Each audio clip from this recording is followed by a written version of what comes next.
Olá! Hoje a gente vai mergulhar fundo nas origens de algumas das histórias mais famosas do mundo. Com base no material que a gente analisou, vamos explorar uns padrões bem surpreendentes que conectam narrativas de culturas e épocas totalmente diferentes. Pois é, essa é a grande pergunta que guia a nossa conversa de hoje. As fontes que a gente consultou indicam que a resposta é bem mais complexa do que se imagina, sabe? Revelando uma teia de influências que se espalha por toda a história da humanidade. A gente traz essa citação não para discutir fé, mas para enquadrar nossa análise como uma investigação intelectual. Assim como muitos pensadores fizeram, vamos examinar os padrões e as origens dessas narrativas fundamentais, quase como detetives, seguindo pistas históricas e literárias. Para começar, vamos dar uma olhada no nosso primeiro caso de estudo. É uma história que com certeza vai soar bem familiar. A de um bebê colocado num cesto e deixado num rio para escapar da morte, destinado a um futuro grandioso. A narrativa bíblica todo mundo conhece, né? Para fugir do decreto do faraó, que mandava matar todos os meninos hebreus, a mãe de Moisés o coloca numa cestinha no rio Nilo. E por uma ironia do destino, ele é encontrado e criado justamente pela filha do faraó. Agora, é aqui que a coisa fica realmente fascinante. Olhem só essa comparação que a nossa fonte traz. A lenda de Sargão da Acádia, que foi registrada uns 1000 anos antes da história de Moisés, tem uma estrutura praticamente idêntica. A gente está falando da mesma cesta de juncos, selada com o mesmo material, o betume, e o mesmo destino de ser resgatado para depois virar um líder. A semelhança é impressionante.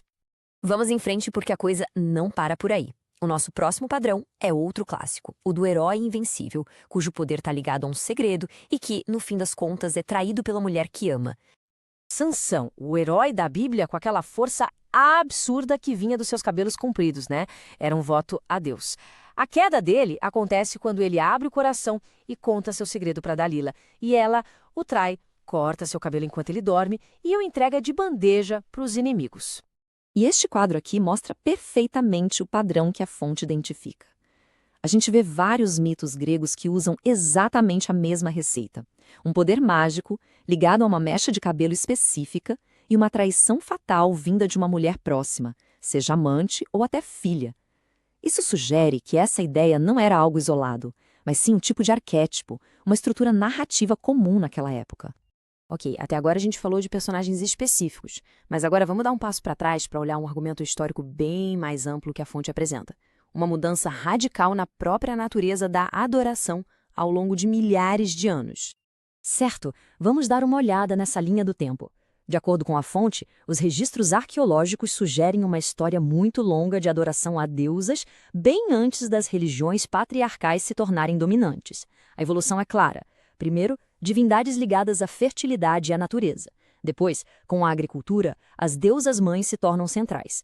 A grande virada acontece com a ascensão de culturas guerreiras, que trouxeram com elas a adoração a deuses masculinos, deuses do céu. Então, a pergunta é: como essa mudança aconteceu? A fonte argumenta que um dos métodos foi o que ela chama de difamação mitológica.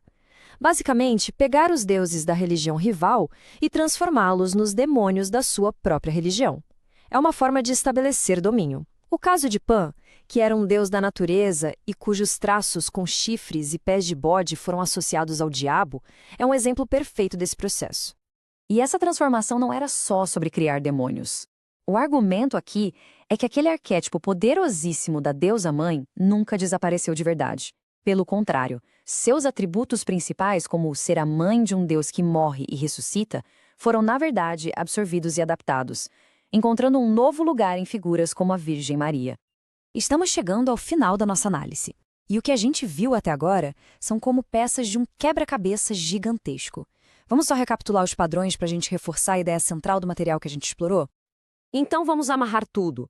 Primeiro, a gente viu o arquétipo do herói abandonado, uma história contada 1000 anos antes de Moisés na lenda de Sargão. Depois, o padrão do homem forte traído, onde a história de Sansão ecoa mitos gregos. E por fim, a gente viu a grande mudança histórica da adoração de deusas-mãe para deuses-pai. Cada um desses pontos, segundo a fonte, não é um caso isolado, mas parte de uma enorme rede de mitos que se conversam. Isso tudo nos deixa com uma última pergunta para a gente refletir. Se esses padrões se repetem em tantos lugares e épocas diferentes, será que isso é só coincidência histórica? Ou será que talvez isso seja um reflexo de medos, esperanças e estruturas que todos nós compartilhamos como seres humanos? O que essas histórias dizem sobre nós mesmos? A resposta fica para cada um pensar.